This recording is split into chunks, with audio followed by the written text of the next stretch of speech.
My grass is looking pretty brown, so it'll be good to get some of this rain, but it is fast moving, so it's not going to add up to a whole lot. Thankfully, we do have another chance by Saturday, but that will affect some of those outdoor activities. So we're looking at some brief heavy rain moving through the area right now. You can see it stretching from Harford County all the way down towards DC. In fact, I want to zoom into the spot that's just moving into the city. This that just came through Howard County, really heavy rain. That batch around Ellicott City has just been a deluge. It is showing up as purple on the map, and if it were to sit in one place, it could bring more than 10 inches in 1 hour, but it's moving fast, so it's likely to bring less than an inch in many of those areas. So it's moving off to the east. There's more developing down to the south, down towards DC and Virginia. In fact, it's been the storms in Virginia that have been showing signs of severe winds, so we have to monitor that.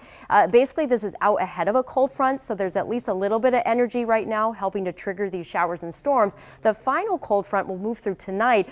By the time that comes through, we're losing the daytime heating, so that second round later today kind of fizzles out. We're not likely focusing on severe weather later today. This is the real batch of it. These next couple of hours, the rain is heavy. These storms could be gusty as they move through. More will be developing from the south, and so even by 6 o'clock, Howard County could get another round of storms, and then that next batch out of Virginia might focus more towards Annapolis in the eastern shore. So especially around 7 o'clock, it looks like there's just a few more areas left that could be severe, but this will slowly be drifting east. So 8 o'clock, that could be on the eastern shore and then continuing to move east. We get a little lull in the rain through about 9 and 10 o'clock, and then any final piece should be a very isolated shower left over. Not likely to see any severe weather left at that point once we get past sunset.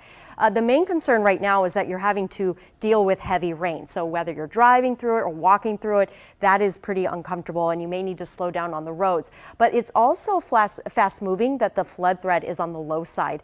Strong winds are a possibility, but overall, it's still a small threat out of these storms, at least a small threat that they would cause damage. And thankfully today, we don't have much rotation with the storms, so we're really not focusing on a threat of tornadoes.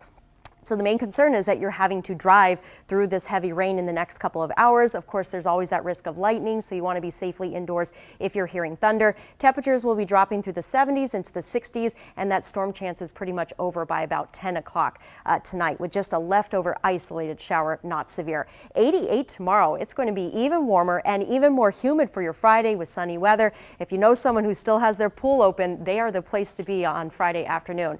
Over the weekend, we're looking at another round of storms, and we'll have to watch that in the evening. Those once again could turn severe with strong winds. By Sunday, the showers would end early, but that starts a cooler trend. We'll be in the 70s next week with low humidity, and so the nights should dip into the 50s.